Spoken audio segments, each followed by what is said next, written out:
tikai ne šo lidmašīnu. Es vakar runājos ar vienu no mūsu dalībniekiem, kas lido ar iznīcinātāju lidmašīnu. Pat iznīcinātāju lidmašīnām ir dažreiz jācīnās ar vēju. Un diezgan spēcīgi jāprecojās vēju virzienu, lai atkal attīstos.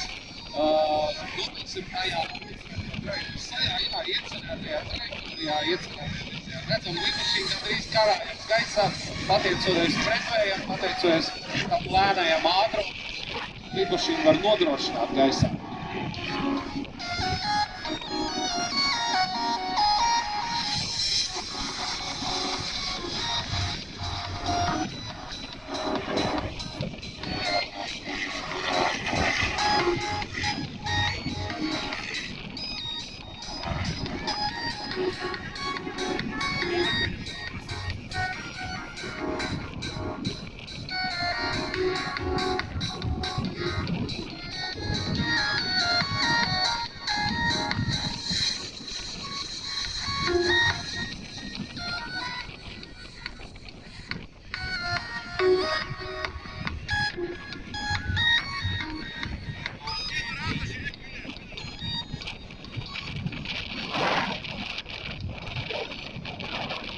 Lieliski trīklis, neskatoties uz brāzvaino vēju.